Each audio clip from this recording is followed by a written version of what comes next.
만일 죽은 자들이 도무지 다시 살아나지 못하면 죽은 자들을 위하여 세례를 받는 자들이 무엇을 하겠느냐? 어찌하여 그들을 위하여 세례를 받느냐? 또 어찌하여 우리가 언제나 위험을 무릅쓰리요? 형제들아, 내가 그리스도 예수 우리 주 안에서 가진 바 너희에 대한 나의 자랑을 두고 단언하노니 나는 날마다 죽노라. 내가 사람의 방법으로 에베소에서 맹수와 더불어 싸웠다면 내게 무슨 유익이 있으리요? 죽은 자가 다시 살아나지 못한다면 내일 죽을 터이니 먹고 마시자 하리라. 속지 말라. 악한 동무들은 선한 행실을 더럽히나니 깨어 의를 행하고 죄를 짓지 말라. 하나님을 알지 못하는 자가 있기로 내가 너희를 부끄럽게 하기 위하여 말하노라. 아멘. 앉아주시기 바랍니다. 말씀을 위해서 기도하겠습니다. 하나님 감사합니다. 예수 그리스도를 무덤에서 일으키시고 우리의 영원한 왕이시요 구원자로 선포하게 하시니 감사합니다. 우리에게 그분으로 말미암은 산 소망이 있습니다. 그 산 소망을 우리 마음 가운데 굳게 지키며 살아갈 수 있기를 원합니다. 오늘 말씀이 또한 우리가 이 세상을 살아가는 길잡이가 되고 이 나그네 땅을 살아갈 때에 천국의 소망, 부활의 소망 품고 살아갈 수 있는 힘이 될 수 있도록 성령 하나님께서 인도해 주시고 저희들에게 지혜를 허락해 주시옵소서. 예수님 이름으로 기도합니다. 아멘. 동전을 보면 앞면과 뒷면이 있듯이 복음의 앞면이 예수 그리스도의 죽으심이라면 또 다른 면은 바로 예수 그리스도의 살아나심, 부활이라고 할 수 있을 것입니다. 부활 또한 예수님의 죽으심 못지않게 아주 중요한 신앙의 요소이고요. 예수님이 부활하지 않으셨다면 예수님의 죽음조차 사실 큰 의미를 가지지 못할 거예요. 그래서 우리가 부활에 대해서 이렇게 매년 부활 주일에만 만약에 생각하고 넘어간다면 굉장히 아쉬울 겁니다. 사실 부활이라는 것은 우리의 매일매일의 삶 가운데 생각되어야 되고 묵상되어야 할 만큼 중요한 것이죠. 초대교회가 예배를 시작했을 때 그 예배를 시작한 날은 주일이었습니다. 일요일이었습니다. 유대교회의 토요일이 아니라 안식일이 아니라 일요일에 모여서 예배를 한 이유는 그날이 예수님이 부활하신 날이었기 때문이죠. 그만큼 부활이 중요한 것이고 매주일 사실은 부활을 기념하는 날이라고 해도 과언이 아닐 거예요. 하지만 우리가 그 부활의 중요성과 그 부활의 소중한 만큼 우리가 부활을 제대로 현실의 삶 가운데 묵상하고 또 소망하며 지내고 있는가?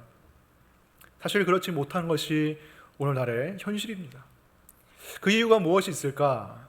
제가 생각해 봤을 때 많은 사람들이 부활을 그냥 미래의 일로만 생각하고 현실의 나와 현실의 삶과 무슨 연관이 있나 잘 연관짓지 못하면서 살아가는 것 같아요. 마치 우리가 통일을 얘기할 때 통일은 미래에 일어날 일이지 현재 우리의 삶과 무슨 상관이 있냐 이렇게 만일에 생각하시는 것처럼 부활도 그런 식으로 생각하는 사람들이 많지 않느냐. 그리고 두 번째로는 부활 자체에 대한 믿음이 흐려지는 것 같습니다. 사람들이 과학을 너무나 맹신하고 이 부활이라는 게 과학적으로 증명이 안 되다 보니까 사람들이 세속화되어서 교회 안에 있는 사람들도 부활에 대한 어떤 미심적인 생각을 하는 사람들이 늘어나고 있지 않은가 생각이 돼요. 그래서 오늘은 이 본문 말씀을 통하여서 크게 두 가지로 알아보도록 하겠습니다. 첫 번째는 부활을 믿을 수 있는 증거가 무엇인가? 우리가 무엇을 통해서 부활이 정말 사실이라고 믿을 수 있는가? 그리고 두 번째로는 부활이 단지 미래에 일어날 일만이 아니라 우리 현재의 삶을 어떻게 변화시켜 나갈 수 있는가? 그 두 가지를 우리가 한번 알아보도록 하겠습니다. 첫 번째, 부활을 믿을 수 있는 이유가 무엇인가? 29절 보겠습니다. 29절 보시면 만일 죽은 자들이 도무지 다시 살아나지 못하면 죽은 자들을 위하여 세례를 받는 자들이 무엇을 하겠느냐? 어찌하여 그들을 위하여 세례를 받느냐? 이 구절은 성경에서 대표적인 난해 구절입니다. 난해 구절은 해석하기 어려운 구절이라는 것이죠. 도무지 이 죽은 자들을 위하여 세례를 받는다는 게 무슨 뜻인가? 우리가 정확하게 해석하기가 굉장히 어렵습니다. 학자들도 정말 수많은 가설들, 수많은 해석들을 내어놓고 있는데 제가 봤을 때는 그 중에서 두 가지 해석을 우리가 받을 수 있는 것 같아요. 첫 번째 해석은 예수를 믿는 사람이 부득이한 사정에 의해서 세례를 못 받고 죽었을 때 가까운 사람이 친척이나 가족이나 친구가 그 죽은 사람을 안타까워하면서 대신 세례를 받아주는 풍습이 그 당시에 있었다는 거예요.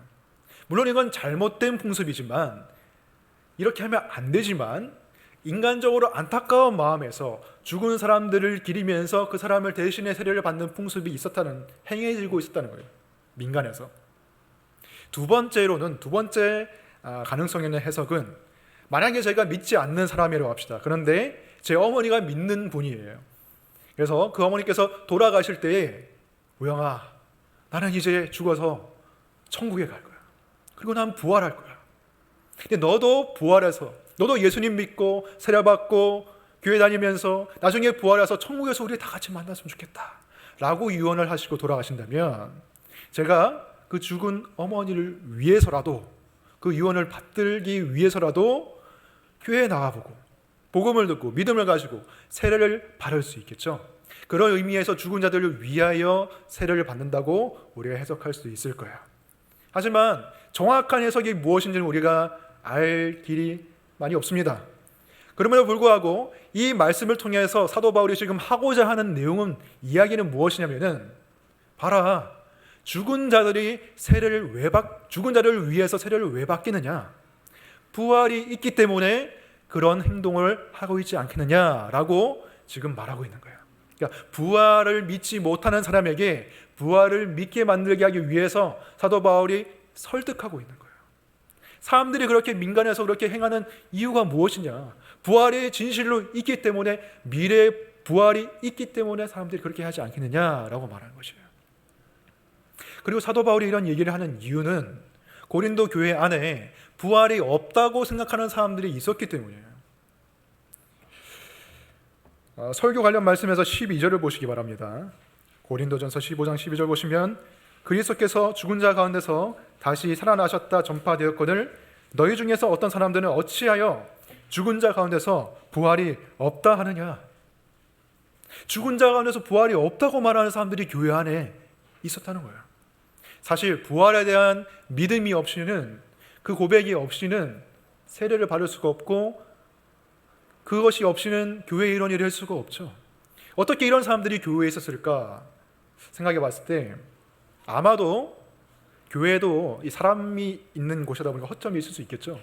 세례를 줄 때 입으로만 그렇게 부활의 믿음을 고백하는 사람에게 세례를 주고 교회의 일원으로 받아들였을 수도 있을 것이고, 그리고 처음에는 부활을 자신이 잘 믿는다고 생각했던 사람도 조금씩 시간이 지나가면서 그 믿음이 변질될 수도 있는 거예요. 믿음이 약해질 수도 있는 거예요. 그래서 사도 바울은 교회 안에 그런 예수 그리스도의 부활 또는 신자들의 부활, 이 부활에 대한 믿음이 약해진 사람 또 없는 사람들을 향해서 부활은 정말 있는 것이다, 부활을 믿어야 하는 이유에 대해서 얘기하고 있고 지금 설득하고 있는 거예요.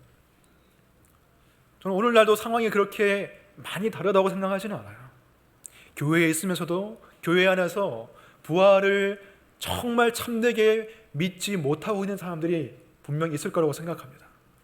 심지어는 요즘에는 이 자유주의 신학의 영향 때문에 어떤 진보적인 교단에서는 목사조차도 이 부활을 역사적인 사실로 믿지 못하는 사람에게 목사 안수를 주는 교단도 있어요. 그냥 상징적으로 믿는 사람에게 목사 안수를 주는 그런 교단도 있는 것처럼 오늘날의 현대 교회에 부활을 제대로 믿지 않는 사람이 분명히 있을 수 있다.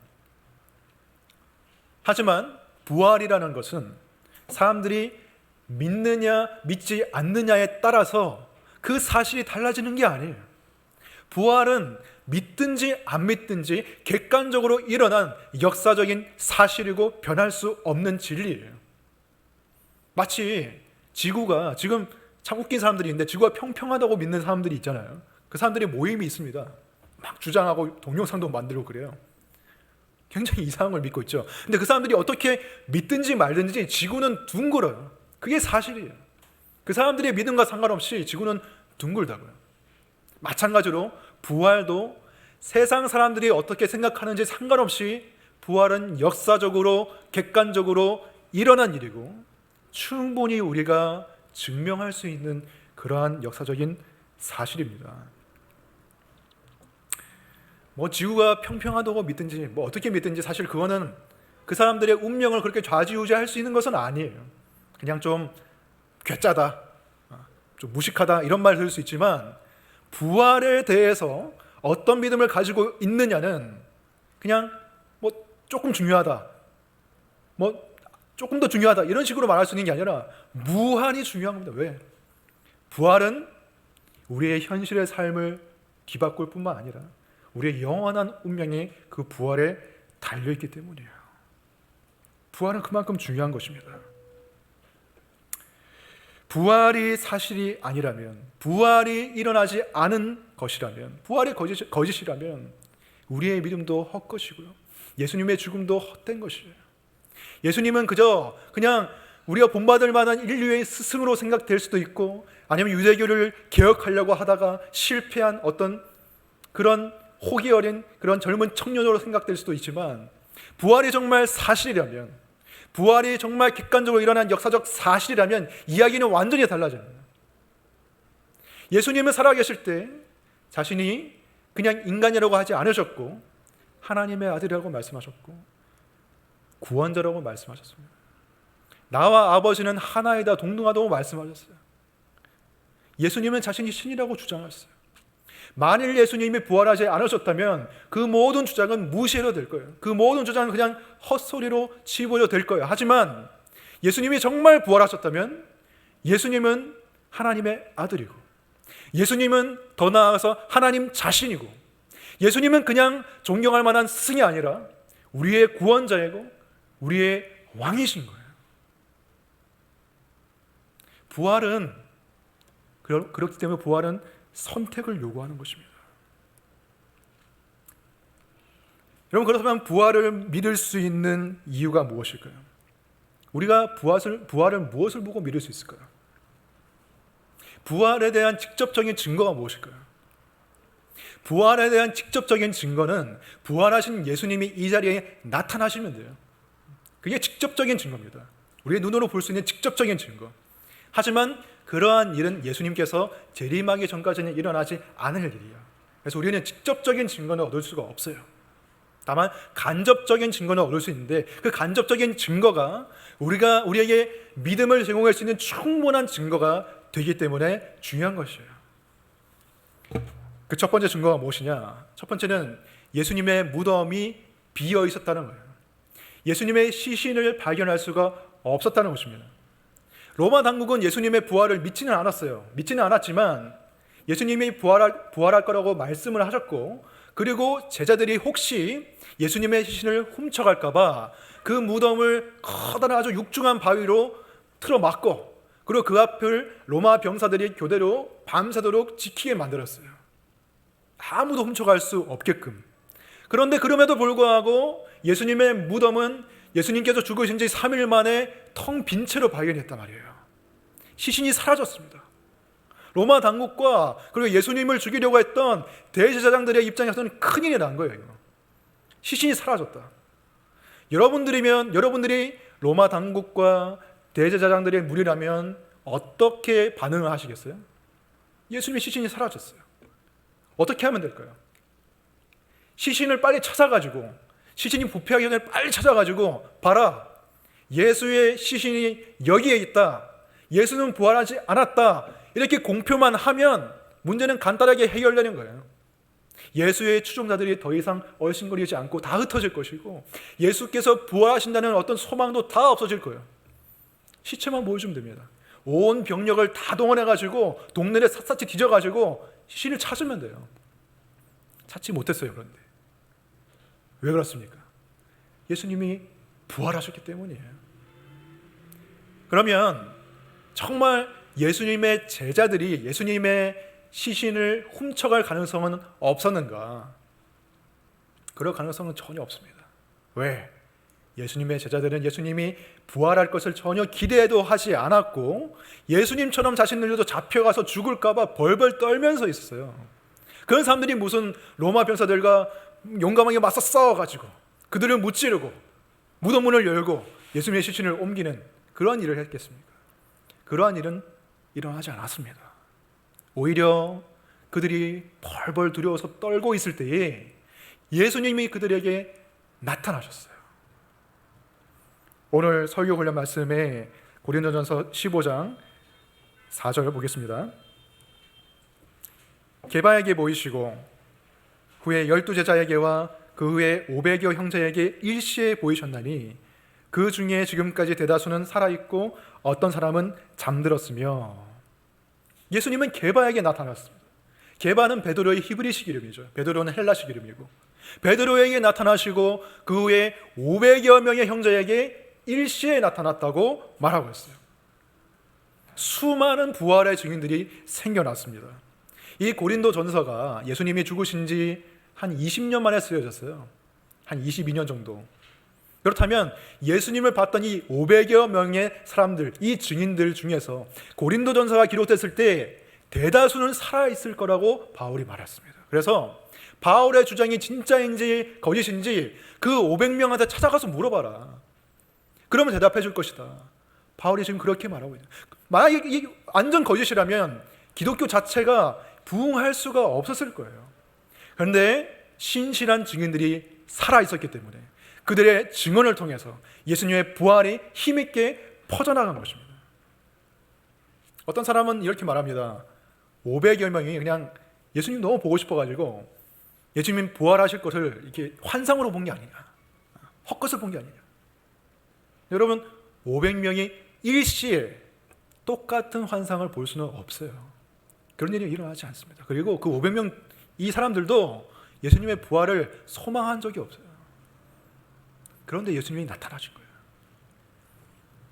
이렇게 빈 무덤과 500명이 넘는 증인들이 예수님의 부활을 증거하고 있습니다. 하지만 가장 강력한 증거는 무엇이냐면 예수님의 부활하신 예수님을 만나고서 그 삶이 완전히 뒤바뀐 사람들, 그들이 바로 가장 강력한 증거였습니다. 베드로가 그랬고요, 도마가 그랬고요, 가장 대표적으로는 사도 바울이 그랬죠. 오늘 이 말씀을 기록한 사도 바울은 사도행전에서 자신의 간증을 얘기하면서 사람들 전도할 때 자신의 간증을 얘기했어요. 봐라, 내가 살아있다는 이 자체, 내가 지금 복음을 전하고 있다는 이 자체가 부활의 증거다라고 말했어요. 왜? 사도 바울은 이전에는 예수님 믿는 사람들을 잡아서 죽이는 일을 했던 사람이거든요. 근데 그런 사람이 다메섹으로 가는 길에서 예수님을 만난 후에, 그 후에는 핍박하는 자에서 핍박을 받는 자가 됐다는 거예요. 부활의 증인이 됐다는 거예요. 그 사람의 존재 자체가 부활의 증거였습니다. 두려워하던 제자들이 순교를 각오하면서까지 복음을 전하는 자리에 된 거, 그게 부활의 증거였어요. 어떤 사람들이 이렇게 말하죠. 사도 바울이나 제자들이 부활을 그냥 지어낸 거 아니냐, 추종자들을 많이 모아가지고 뭐 헌금도 많이 걷고 이렇게 하려고 부활을 지어낸 거 아니냐, 사기친 거 아니냐. 그래서 여러분, 자신이 거짓으로 지어낸 어떤 이론, 어떤 가설, 그것을 위해서 여러분 죽을 수 있겠습니까? 그것을 위해서 여러분 목숨을 걸겠습니까? 그렇게 하진 못해요. 그러나 사도 바울과 제자들은 예수님의 부활을 증거하기 위해서 자신의 목숨을 걸었습니다. 오늘 말씀 30절에도 보시면 사도 바울이 예수님을 만난 이유로, 부활하신 예수님을 경험한 이유로 어떤 삶을 살았는지 알 수 있어요. 또 어찌하여 우리가 언제나 위험을 무릅쓰리요. 언제나 무릎을 위협쓰리요. 부활하신 예수님을 만난 이유로 사도 바울의 삶은 위험에 휩싸였습니다. 항상 부활을 증언하며 다녔기에, 그리고 반대하는 사람들이 너무나 많았기에 언제나 위험을 무릅쓰는 결정을 하면서 살았다는 거예요. 이러한 삶의 변화를 어떻게 설명하겠습니까? 예수님이 부활하셨다는 것 말고는 수많은 사람들의 삶의 변화를 설명할 길이 없어요. 예수님의 부활을 빼고 설명하려면 그거를 믿는 게 더 어려운 일이에요. 어떤 분이 이렇게 말할 수도 있습니다. 이러한 증거들, 빈무덤, 500명의 증인들, 삶을 변화한 사람들, 이러한 증거를 가지고 예수님의 부활을 믿는 것은 믿음이 부족한 게 아니냐, 믿음이 약한 게 아니냐, 그냥 믿어야 되는 거 아니냐, 예수님의 부활은 우리가 그냥 받아들여야 되는 거 아니냐. 물론 그냥 믿어지고 그냥 받아들여지면 그게 제일 좋은 거죠. 하지만 하나님께서는 이러한 모든 증거들을 성경에 기록해 놓으시고 그 성경을 보고서, 그 말씀을 보고서 우리가 부활을 믿도록 허락하셨어요. 하나님께서 허락하신 증거들입니다. 그냥 덮어놓고 믿으라고 하나님 말씀하시지 않았어요. 충분히 검토하고 따져보고 이게 사실인지 증인들 찾아가서 물어보고 그렇게 하고 나서 부활을 믿어도 된다. 믿을 수만 있다면 믿어라, 그렇게 해서. 그것을 위해서 복음서의 기자들이 빈 무덤을 기록한 것이고 증인의 이름들을 기록한 것이고 사도 바울이 자신의 간증을 기록한 것이에요. 이걸 보고 믿어라. 여러분, 부활이 정말 사실이라면 부활을 앞에 두고 있는 사람은 중립적으로 살아갈 수가 없어요. 부활은 역사적인 사실이고 정말 그게 사실로 여러분에게 다가온다면 여러분 중립적으로 살 수 없단 말이에요. 그냥 부활하셨네 이렇게 끝나고 말 일이 아니라는 거예요. 지구가 둥근해 이런 것처럼 그냥 끝나고 말 일이 아니라는 거예요. 왜? 예수님이 부활하셨다면 예수님은 온 세상의 왕이시고 우리의 주인이시고 우리의 구원자이시기 때문에 우리는 그 앞에 무릎 꿇어야 되고 그분의 말씀대로 살아야 되기 때문이에요. 그게 부활의 현재적 의미예요. 그래서 사도들은 예수님의 부활을 전하면서 예수님이 부활하셨다, 그분이 왕이시다, 그분이 우리가 복종해야 될 왕이시다, 그분의 통치가 시작됐다, 하나님 나라가 시작됐다, 회개하고 부활을 믿고 하나님의 백성이 되라 라고 전하며 다닌 거예요. 중립은 없는 거예요. 예수님을 왕으로 삼든지 아니면 그 왕을 대적하며 살든지 둘 중에 하나를 택해라. 이게 부활의 참된 메시지였습니다. 그래서 부활은 필연적으로 현재의 삶을 변화하도록 요구하고 있는 거예요. 이제 바울은 31절부터 부활이 현재의 삶을 어떤 식으로 바꿀 수 있는지 말하고 있습니다. 31절 보시면 형제들아, 내가 그리스도 예수 우리 주 안에서 가진 바 너희에 대한 나의 자랑을 두고 단언하노니 나는 날마다 죽노라. 날마다 죽는다. 날마다 죽는 사람은 어떤 사람입니까? 죽음이 두렵지 않은 사람이에요. 왜 죽음이 두렵지 않은가? 부활의 소망이 있기 때문에. 나는 죽어도 다시 살기 때문에 날마다 죽는 삶을 바울이 살았다는 거예요. 톰 크루즈가 출연한 영화 중에서 엣지 오브 투마로우라는 영화가 있습니다. 안 보신 분들도 있을 텐데 이 이야기는 간단해요.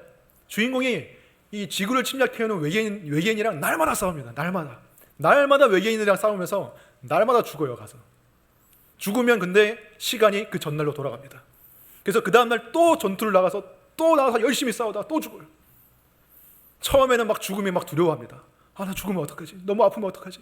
그래서 막 정말 죽음을 두려워하고 공포에 떨다가 나중에는 막 10번 죽고 100번 죽고 200번 죽고 하니까 두려워하잖아요. 또 죽네. 이렇게 하면서 그냥 죽어버려요. 왜? 다시 살아날 걸 알기 때문에. 사도 바울의 마음이 아마 비슷했을 거예요. 나는 내일 죽을지 모르지만 나는 오늘도 죽으러 가겠다. 왜? 난 다시 살 것이기 때문에. 예수께서 부활하셨기 때문에. 그 믿음으로 바울이 살았다는 거예요. 그 일례로 에베소에서 어떤 고생을 했던 일을 바울이 얘기를 합니다. 32절 보시면 내가 사람의 방법으로 에베소에서 맹수와 더불어 싸웠다면 내게 무슨 유익이 있으리요? 죽은 자가 다시 살아나지 못한다면 내일 죽을 터이니 먹고 마시자 하리라. 에베소에서 바울이 예수님의 부활을 전파했을 때, 복음을 전했을 때 많은 사람들이 그것을 믿었습니다. 심지어 마술사들이 자신이 소중히 여기는 그 책을 다 태워버렸어요. 한 50억 원치 되는 그 책을 다 태워버렸어요. 그만큼 강력하게 복음의 역사가 일어났는데 또 반대급부로 그만큼 강력하게 복음에 대한 거부의 반응도 일어났어요. 왜냐하면 사도 바울이 복음을 전하고 우상을 버리라고 막 전하니까 거기서 믿은 사람들이 평소에 섬기던 그 신상을 막 버리는 거예요. 그 새로 신상을 사야 되는 사람들이 안 사는 거예요. 하나님이, 예수님이 참된 신이니까, 참된 왕이시니까. 그러다 보니까 우상을 만들고 우상을 파는 사람들이 열받았어요. 아니, 우리의 수입이, 우리의 삶이 이 신상에 달려있는데 신상이 안 팔린다. 보니까 이 사도 바울 때문이다, 예수 믿는 사람들 때문이다 하면서 막 들고 일어났어요. 폭동이 일어났습니다. 사람들이 막 아데미의 이름을 외치면서 폭동을 일으키고 연극장으로 막 몰려들어갔어요. 거기에 사도 바울도 휘말릴 뻔했어요. 휘말려 들어갔으면 사도 바울은 거기서 죽는 거예요. 이런 위험뿐만이 아니라 사도 바울은 수많은 위험과 고난과 고생을 겪었어요. 매도 많이 맞고 돌로 쳐서 거의 죽을 뻔한 적도 있어요. 그러한 고생을 다 겪은 이유, 부활 때문이죠. 부활의 소망 때문이죠. 얼마나 그 고생이 힘들었으면 사도 바울은 맹수와 싸우는 것 같다고 말합니다. 맹수와 싸우는 것 같다. 맹수 싸워보셨습니까? 곰, 사자, 동물원에서 보기만 해도 사실 무섭죠. 호랑이가 이 유리창 앞으로 확 다가오면 깜짝 놀라죠. 맹수와 싸울 수 있는 사람이 없어요. 근데 로마 시대에는 이 맹수와의 싸움이 실제로 일어났습니다. 사도 바울은 그것을 빗대서 지금 설명하고 있어요. 콜로세움 같은 그 원형 경기장에, 큰 원형 경기장에 수많은 사람들이 모여가지고 맹수와 인간의 싸움을 즐겼습니다. 피 터지는 그 싸움을 오락거리로 삼고 스포츠로 삼아서 거기에 막 흥분하며 살았어요. 거기에 출연하는, 싸움에 임하는 검투사들이 있었는데, 여러분이 만약에 그 검투사라면 어떻게 살 것입니까? 여러분이 만약에 그 맹수와 싸워야 되는 글래디에이터라면, 내일 싸워야 된다, 내일 죽을지 모른다, 어떻게 사시겠습니까? 사도 바울은 이렇게 말해요. 부활의 소망이 없는 사람이면 내일 죽을 터이니 먹고 마시자리라. 나 내일 죽는데, 내일 맹수와 싸워서 죽는데 그럼 오늘 하고 싶은 거 다 하고 죽어야지. 뭐 그런 거 많잖아요. 죽기 전에 가봐야 될 맛집, 죽기 전에 먹어봐야 될 음식, 뭐 죽기 전에 가봐야 될 여행지, 이런 데 다 가가지고 내 돈 다 쓰고 오늘 죽으면 끝이니까 최대한의 행복을 내가 이 삶에서 오늘 뽑아내고 내일 죽자, 이런 식으로 살려고 하겠죠. 그게 부활이 없는 삶의 모습이라는 거예요. 이 세상이 전부라고 생각하니까, 내일은 없다고 생각하니까, 죽은 후에 부활은 없다고 생각하니까. 물론 이 자리에 계신 분들 중에서 어차피 내 인생 한번 살고 죽는데 막 살고 죽자, 이렇게 하시면서 맨날 맛집 찾아다니고 맨날 술 먹고 놀고 맨날 뭐 게임하고 이렇게 사시는 분들은 없을 거라고 생각해요. 이 자리에 계신 분들 중에서 혹시 있다면 회개해야 되고, 그런 분들은 없을 거라고 생각하지만 이런 분들은 대다수일 거예요. 매일매일 여러분의 삶의 현장에서 여러분의 주어진 일을 열심히 하고 성실하게 하고, 가정에서 좋은 아빠 엄마 되려고 노력하고, 학교에서 열심히 공부하려고 노력하고, 그렇게 다 노력하면서 성실히 열심히 살고 계실 거라고 저는 생각합니다. 그런데 까딱 잘못하면, 부활에 대한 소망이 흐려지면 그렇게 열심히 선하게 사는 삶도 내일 죽을 터이니 먹고 마시자, 이러한 삶과 똑같아질 수가 있어요. 어떤 식으로 똑같아지느냐? 만약 여러분이 여러분의 일터에서 그 일을 통해서 내가 모든 만족을 한번 얻어보겠다, 여기에 내 모든 만족이 걸려있다, 여기에 내 모든 안정과 모든 행복이 걸려있다, 이런 마음으로 일을 한다면 그건 내일 죽을 터니 먹고 마시자, 이것과 같은 거예요.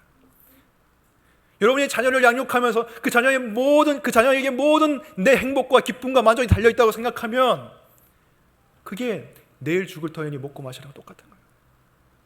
왜? 부활에 진정한 만족이 있다고 생각하는 게 아니라 그냥 이 세상이 전부니까, 이 세상에서 내가 일하고 자녀 양육하고 학교에서 공부하고 여러 가지 하는 많은 활동, 거기서 내가 다 뽑아내야지, 거기서 내 모든 행복을 얻어야지 라고 생각하는 거예요. 열심히 사는 삶, 성실히 사는 삶이 그렇게 변질될 수가 있는 것이에요.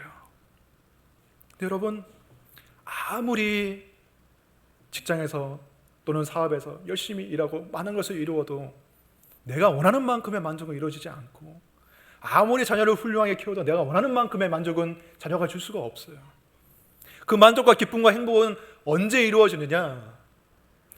부활했을 때 우리가 그 온전한 영혼과 몸을 가지고, 부활한 몸을 가지고 부활하신 예수 그리스도를 보고 만나고 그분과 막힘없는 교제와 그분을 예배하는 그 삶을 살 때 그 천국에서 진정한 만족이 주어진다는 거예요. 그 진정한 만족이 우리를 기다리고 있다는 거예요. 그래서 우리가 부활해서 천국에 가면 여러분 이런 느낌이 들 거예요. 내가 정말 이곳에 처음 와봤지만 이곳이 정말 나에게 딱 맞는 곳이구나. 이곳이 정말 나에게 줄 행복이 기다리고 있는 곳이었구나. 나는 이곳을 위해서 창조되었구나. 이 느낌이 딱 들 것입니다. 내가 진정한 고향에 돌아왔구나. 이 마음이 느껴질 것이에요.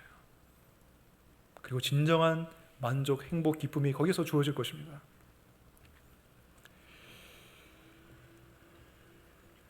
이 부활의 소망이 현재의 삶에서 어떻게 적용될까? 그것을 제 개인의 삶에 일단 먼저 적용해 봤어요. 저의 삶에서 부활을 믿는 삶은 어떻게 나타날까 생각해 봤는데, 지금 저의 삶에서 가장 중요한 두 가지는 사역과 그리고 육아예요. 직장과 가정. 많은 사람들이 아마 그럴 거예요. 직장과 가정. 그 두 가지가 제일 중요한데, 그걸 덜어내고 나면 아마 제 삶에 남는 게 없을 거예요. 이게 털면은 아무것도 떨어지는 게 없을 거예요. 그 두 가지가 제일 중요한데, 일단 사역의 측면에서 내가 이 부활을 어떻게 적용할 수 있을까 생각해 봤을 때, 저도 사역을 하면서 사람들에게 인정받고 싶은 욕구가 있고 사람들에게 칭찬받고 싶은 욕구가 있어요. 그리고 어느 정도의 사람들로부터 인정과 그런 칭찬은 필요하기도 해요. 만약에 아무도 저를 인정해주지 않고 김영 목사 설교한 날이네, 그냥 딴 교회 설교 듣자 뭐 이런 식으로 돼버리면은 저는 사역을 할 수가 없는 거예요.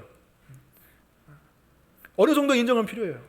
그래도 김 목사 설교할 때, 성경 공부 인도할 때 어느 정도 도움이 되는 면이 있더라, 이런 식으로 인정이 돼야 저도 사역할 수 있겠죠.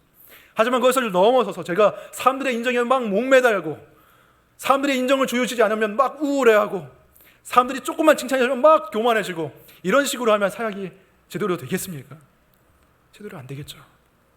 하지만 제가 진정한 인정, 진정한 만족, 진정한 기쁨은 사람들에게서 주어지는 게 아니라 저 천국에서 주님 앞에 섰을 때, 부활했을 때 주님께서 잘했다, 착하고 충성된 종아 라고 말하는 그 인정에 내 모든 만족이 있다는 것을 내가 정말 믿는다면 제 사역이 달라지겠죠. 열심히는 하겠지만 사람들에게 휘둘리지 않겠죠. 하나님을 바라보면서 하겠죠. 육아도 마찬가지예요. 요즘 저의 솔직히 말하면 대부분의 기쁨, 대부분의 즐거움은 아이를 보면서 얻는 것 같아요. 별로 웃을 일이 없는데 애가 웃어주면 저도 웃어요. 막 웃고, 아무리 피곤해도 진짜 힘든데도 애가 웃어주고 막 애교 부리고 막 갸우뚱 이렇게 하면은 막 녹아내려요. 너무 좋아요. 사람들이 제 아이를 막 칭찬해주고 예쁘다고 해주면 저도 막 기분이 너무 좋아져요. 그래서 잘해주고 싶고 더 좋은 거 주고 싶고 그런 마음이 생기는데, 그렇다고 해서 제가 딸에게 막 올인해가지고 내가 딸에게서 내 모든 행복을 찾아낼 거야 라고 생각하면은, 열심히는 키우지만 그런 식으로 열심히 키우면은 어떻게 되겠습니까? 나중에는 분명히 실망하게 될 거예요. 어떤 분이 그러더라고요. 지금은 아빠 좋다고 막 달려고 그러지만 나중에는 막 방문 닫고 아이돌 가수 영상 보고 막 그럴 거라고. 그럴 거라고 생각해요. 이 땅에서는 그런 부녀지간의 관계도 완전할 수가 없어요. 만족을 내가 원하는 만큼 줄 수가 없어요. 하지만 부활의 그날을 생각했을 때, 만약에 내가 부활해서 내 딸을 만난다면 거기서는 완전한 사랑의 교제가 이루어지겠죠. 정말 서로 아낌없이 내어주는 그런 완전한 교제, 완전한 사귐, 완전한 기쁨, 완전한 만족이 이 땅에서 누릴 수 없었던 또 다른 차원의 그 교제가 분명히 있을 거라고 생각합니다. 이 땅에서는 그렇게 누리더라도 헤어질 수밖에 없지만 거기서는 헤어짐도 없어요. 진정한 만족과 진정한 기쁨이 거기서 주어진다는 것입니다. 일이 없거나 자녀가 없는 분도 마찬가지입니다. 이 세상에서 여러분이 무엇을 하든지 거기서 여러분이 원하는 만큼, 정말 바라는 만큼 기쁨과 만족을 얻을 수는 없어요. 우린 그걸 깔고 시작해야 됩니다. 그걸 깔고 바라봐야 돼요. 하지만 진정한 만족이 아예 없는 건 아니죠. 우리를 기다리고 있죠. 하나님이 그걸 안 주시겠다고 하는 게 아니라 이 땅에서는 없지만 부활한 그날에는 하나님이 분명히 주시겠다고 약속하셨습니다. 그 약속을 우리가 어떻게 붙들 수 있느냐? 그 증거가 무엇이냐? 예수님이 부활하셨기 때문이에요. 예수님이 부활의 첫 열매로 살아나셨기 때문에 그를 믿는 우리도 살아날 것이고 천국에 다다를 것이에요. 거기서 우리의 진정한 평안, 진정한 만족, 기쁨이 주어질 것입니다. 33절 말씀 보겠습니다. 바울은 속지 말라, 악한 동무들은 선한 행실을 더럽히나니 라고 말합니다. 악한 동물을 사귀면 선한 사람도 행실이 더러워진다는 거예요. 그렇죠? 여러분이 가까이 많은 시간을 어떤 친구랑 보내면 그 친구가 하는 안 좋은 버릇도 다 따라하게 되죠. 막 다리에 떨면 나도 떨고 이런 식으로 따라하게 됩니다. 마찬가지로 우리 세상에 살면서 우리가 자칫 잘못하면 세상의 풍조를 따라갈 수가 있고 부활이 없다고 생각하는 사람들의 마음을 따라갈 수가 있고 돈을 사랑하는 사람들과 너무 어울리다 보면 나도 돈을 사랑하게 되고 맨날 주식 얘기하는 사람들이랑 같이 있다 보면 나도 막 그렇게 하게 되고 그런 거예요. 물론 주식이 나쁘다는 건 아니고 그걸 조심하라고 말한 겁니다. 부활이 없다, 천국의 소망이 없다고 말하는, 예수의 부활이 없다고 말하는 사람들과 어울리면서 자칫 잘못하면 크리스천들도 그 소망이 사그라들 수가 있다는 거예요. 그래서 바울은 33절 처음에 속지 말라라고 합니다. 속지 말라. 그건 다 거짓말이다.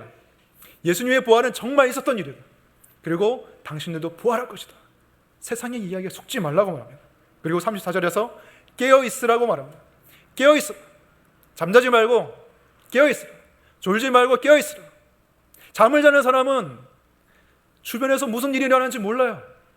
영적으로 잠을 자는 사람은 자신의 영혼 가운데 무슨 일이 일어나고 있는지 모릅니다. 자신이 뭐 죄의 공격을 받는지 유혹에 빠지는지 몰라요. 그걸 제대로 살고 있는지 몰라요.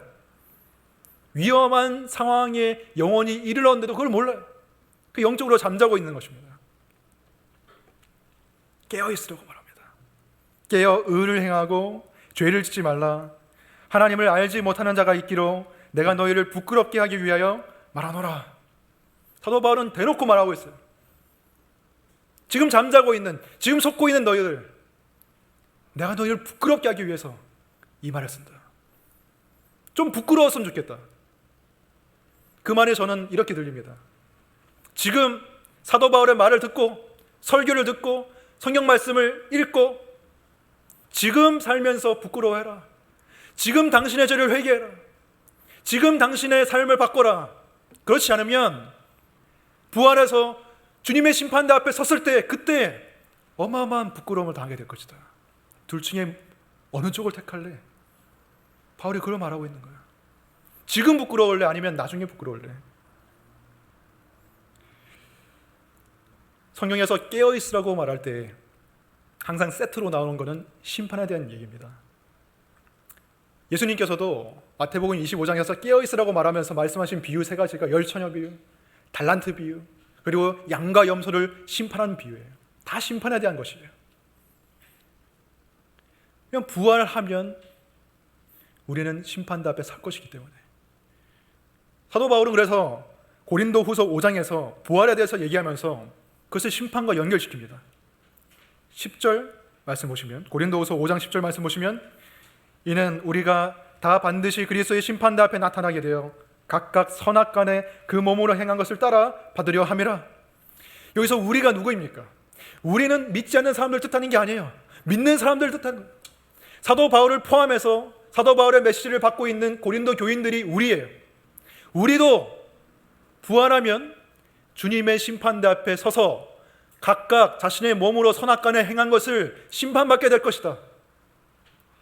이것은 천국과 지옥의 심판을 말하는 게 아니에요. 왜? 천국과 지옥의 심판은 우리의 행위로 판별되는 게 아니기 때문이죠. 예수 그리스도에 대한 믿음으로 천국과 지옥행은 갈리는 것이지 우리의 행위로 갈리는 게 아니에요. 하지만 상급에 대한 심판은 우리의 행위에 따라 달라지는 것이에요. 얼마나 그 사람이 평소에 깨어있고 속지 않고 의를 행하고 죄를 짓지 않기 위해 노력했는가, 얼마나 사랑을 행했는가, 그 행위에 따라서 어떤 사람은 상을 많이 받고 어떤 사람은 상을 작게 받거나 아니면 아예 없거나 그렇게 된다는 것입니다. 근데 어떤 분들은 이렇게 생각할지 몰라요.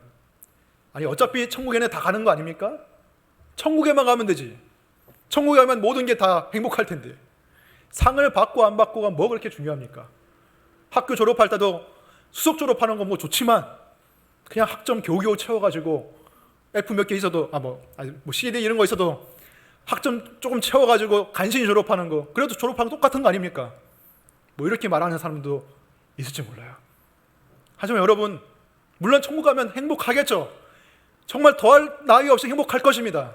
하지만 우리가 사도 바울의 얘기를 한번 들어봐야 돼요. 사도 바울은 어떻게 생각하고 있냐? 왜? 사도 바울은 우리보다 영적인 세계에 대해서 좀 더 많이 알고 있었잖아요. 사도 바울은 그 심판의 날을 두려워했습니다. 고린도후서 5장 11절 보시면 우리는 주의 두려우심을 알므로 사람들을 권면하거니와. 하나님을 두려워함으로 이 세상을 살아야 된다고 말합니다. 하나님을 경외할 줄 알아라. 그 앞에서 떨 줄 알아라. 그것을 위해서 사도 바울은 권면한다고 말해요. 제발 두려워하며 살아라. 그리고 사도 바울은 상급을 잃어버릴 거에 대한 큰 두려움을 가지고 살았어요. 고린도전서 9장 27절 보시면 내가 내 몸을 쳐 복종하게 함은 내가 남에게 전파한 후에 자신이 도리어 버림을 당할까 두려워함이로다. 여기서 버림당한다는 뜻은 지옥에 간다는 뜻이 아니라 상급을 못 받는 신세가 될까 봐 두렵다 이 말이에요. 즉 다 같이 운동 경기에 참여했는데 어떤 사람은 상 받고 어떤 사람은 상 못 받고 실격할 거 아니에요. 버림받을 거 아니에요. 자신이 그런 상황에 놓일까 봐 두렵다. 주님의 심판대 앞에 섰을 때 부끄러움을 당할까 봐 두렵다고 말하고 있습니다.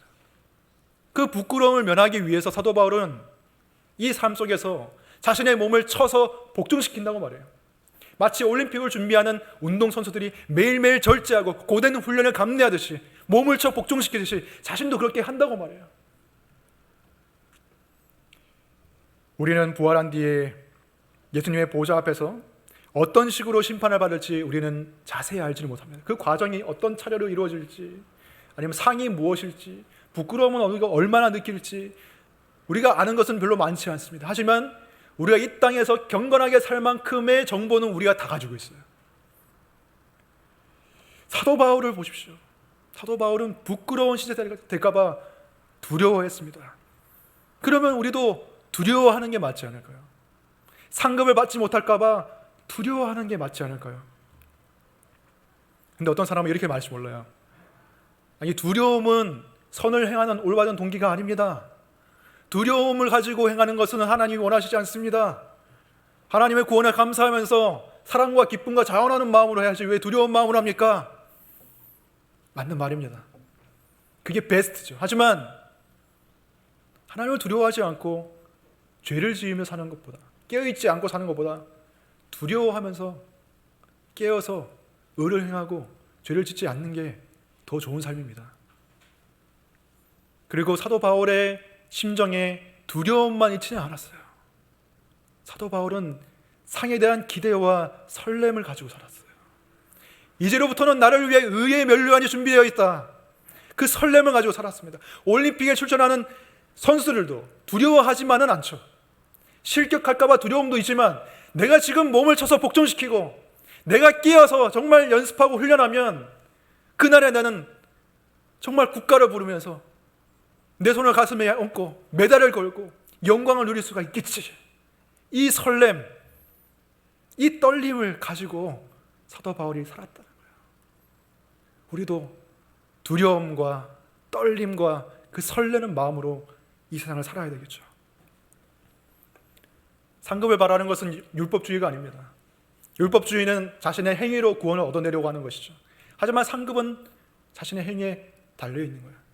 사도 바울과 예수님도 상급을 바라면서 선을 행해라 수없이 말씀하셨습니다.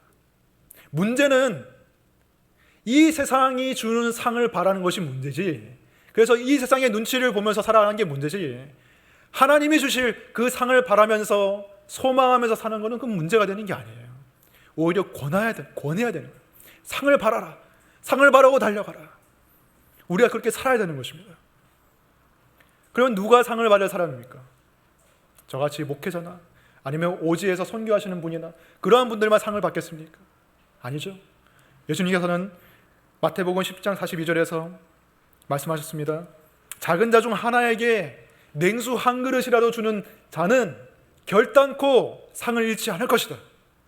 더위에 지쳐 힘들어하는 그 사람에게 냉수 한 그릇이라도 내미는 사람은 결단코 상을 잃지 않을 것이다.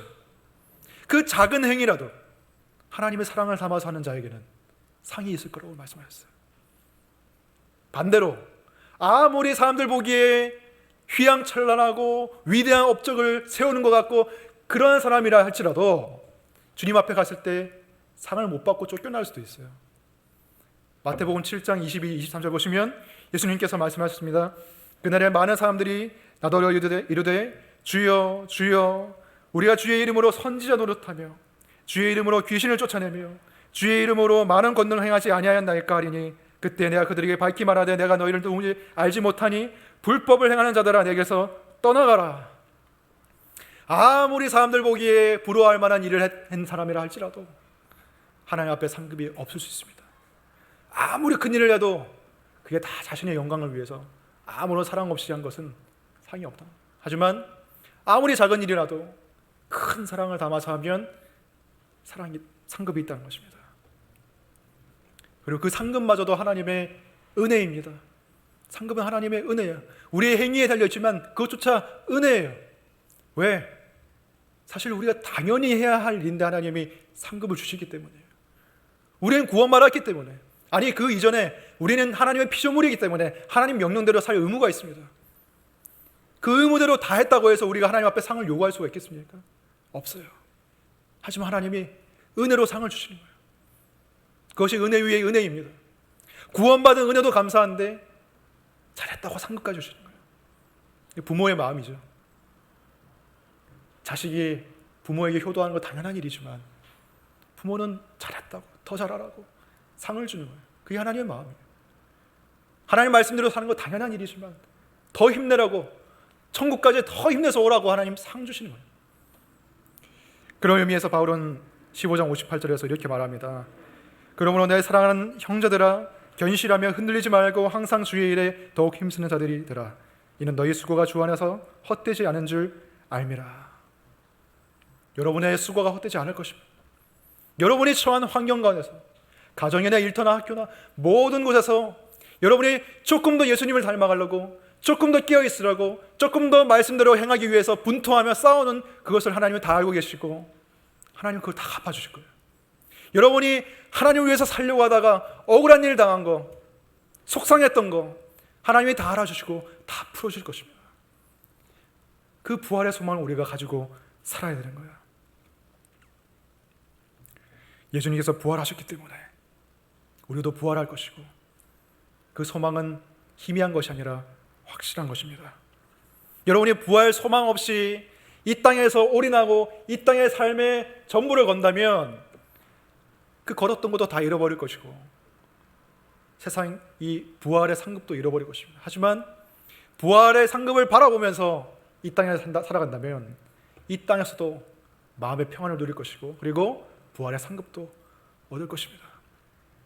그러한 부활의 소망을 품고 이 땅을 살아가는 저 여러분이 되시길 축원합니다. 기도하겠습니다.